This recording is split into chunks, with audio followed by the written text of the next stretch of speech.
I'm Larry Pliska. I founded Planterra in 1973 out of a Volkswagen bus, and it grew to what it is today. It was the 1970s. We were the flower child generation, and we were against polluting corporations.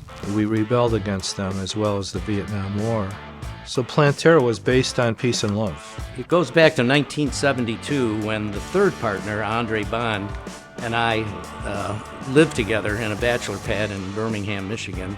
We decided to take a trip out west, and we basically jumped in his red Firebird and headed out. Him and I went out west to Tucson to visit some friends, and while we were there, we went horseback riding, and next to the horseback place was a big, huge cactus farm.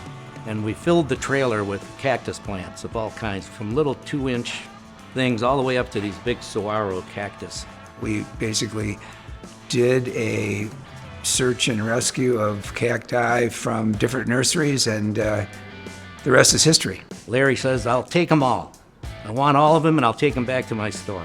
So he took them back to the store, and then he came back a month later, and he said, you know, I've been looking at this greenhouse in Bloomfield Hills. An orchid greenhouse that was owned by the Fred Sanders Candy Company, and Dr. Schechter had bought it, didn't know what to do with the greenhouse, and rented it to me.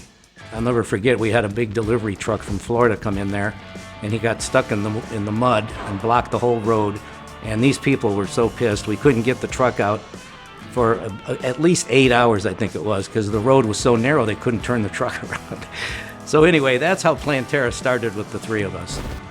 The name came from Pots and Plants originally when I used to work at Pots and Plants in downtown Birmingham. The name Planterra is just pots and plants, plants and pots. Instead of pots, I used the word terra. So I put the word together, Planterra. I thought it was pretty clever at the time. The three of us collaborated. We did everything, basically, in the early days, from watering to trimming to whatever, but Larry took a big passion to really running the greenhouse and taking it in as his own. So he loved to prune, he loved to spray, he loved to water. We were self-taught. We were pretty much self-taught, and you know, we went to conventions, we went and studied, but no, none of us were actually college trained in any way. Street smart, more than anything. And at the time, Planterra was almost like a rock band, but it was a plant rock band. We were successful attracting those type of people that wanted to hang out with us.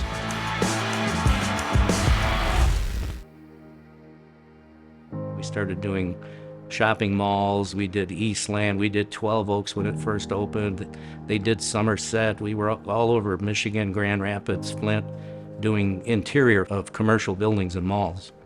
The architects that I used to deal with, they said, well, we designed these office buildings with clean lines. Now we need something to soften those clean lines with. And that's when plants came into good use, because it softened the hard lines of architecture. I've always had a love for plants, and it was a tropical plant center, and I could find bromeliads and certain orchids and things that I couldn't find anywhere else.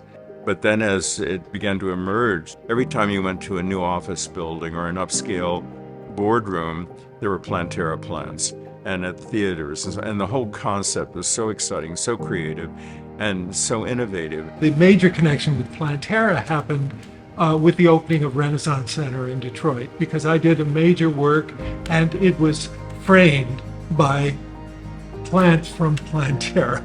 We actually bid on the Renaissance Center, and luck would have it, we were the low bid. And we had to go in for a big interview. We were so excited, it was unbelievable. It was like a $300,000 job, and we were doing residential work at the time. We had over 350 Ficus benjamias in there, 15 to 20 foot tall. We had to rotate 600 chrysanthemums every 2 weeks because it was full of flowers and plants. It was just a paradise. Like I said, it was the largest interior landscape in the United States at the time. I grew up going to the greenhouse with my parents, working there during the summers and learning about plants and working in the warehouse and doing different tasks with the greenhouse. Some of my earliest memories are watering plants in our old greenhouse on Drake Road. We had dirt floors, we had rambling pipes that went through there, beautiful plants, and a collection of things that my dad had kept over the years. I used to spend a lot of time there at the pond or just walking around looking at the different plants and cactus. We had a whole cactus area that we used.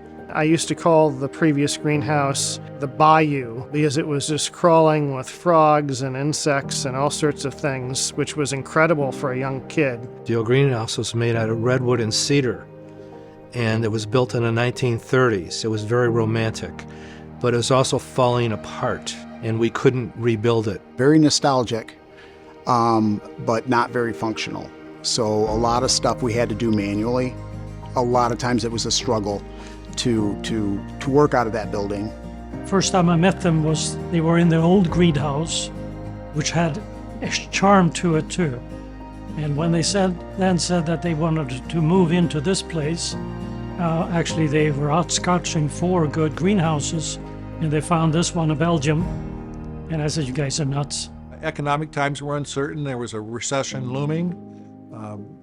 Larry had the foresight to believe that a greenhouse of this magnitude would do it, would make it work, would work in this community, and he went forward with it. The greenhouse came in pieces from Belgium with Belgian workers to assemble it, and it was a difficult process. It was achieved through a lot of work at the community level. The community was not initially receptive to it, but as Shane and Larry explained it to them, I think the community did come around and got behind it, and here we are. We have now what's called an event center, which started out to be a greenhouse. And when I look back at the decades of Planterra, from a small shop in the 1970s to a thriving corporate interior plant company in the booming 80s and 90s, back when my mom was in charge of sales and design for the entire company, to the 2000s when all four of us were working together, adapting the company with the times. We were doing jobs out of town, in Chicago and Vegas, and even internationally. More notably, we did a project for the government of Canada where we renovated Rideau Hall's conservatory in time for William and Kate's official state visit as a newlywed royal couple. I believe that all companies have to evolve, and about every 10 years, especially every 20 years, every company needs to reinvent itself. And when I look back at the decades at Planterra, starting from the 70s until now, 50 years later, we've reinvented this company about once a decade. If you're not growing, if you're not changing, then the company becomes stagnant and eventually loses its purpose. And it warms my heart to see to be part of the transition when Zach and Shane took it over, to see how happy that made Larry feel, and to see them doing it well. I am continuing the legacy of Planterra with providing service to our customers and leadership to people who are part of the Planterra team, and continuing with an industry that is very niche and specialized and not something that you can learn from going to school. So that's what I'm bringing to it, is all the experience I've learned over the last 20 years. Planterra is a family business success story. We're also an entrepreneurial success story. We've done a number of exciting things in this company. What has remained the same at Planterra from 1973 till now is our passion for nature and incorporating nature and plants into everyday living. And everything that we do at Planterra is related to this, whether it be for putting plants inside office buildings, creating an incredible hospitality experience for guests in our beautiful conservatory when we host weddings here, or it could even be providing artificial or faux plants inside shopping centers. When we see greenery and we see color and we see flowers, the human condition, we just automatically just light up. I'll never forget a quote by Maharishi Yogi. Since I'm a transcendental meditation person, I started back in the 60s. And he said that if 10% of the population of planet Earth would meditate, there'd be no more war. And plants are part of that, because plants promote healthy thinking, because you're breathing oxygen. And healthy thinking results in healthy actions. I can't believe it's been 50 years. It just flew by so fast. And here we are, having peace and love. Every weekend we have weddings. People get married here and they have fun here, and they celebrate life here. And that's what makes me really, really happy, that they're celebrating life in my facility.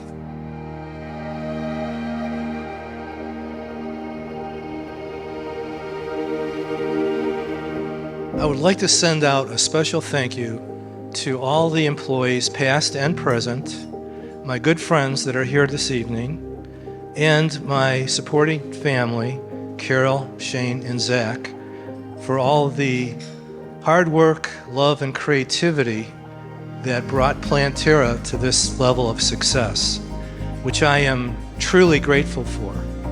Dreams do come true.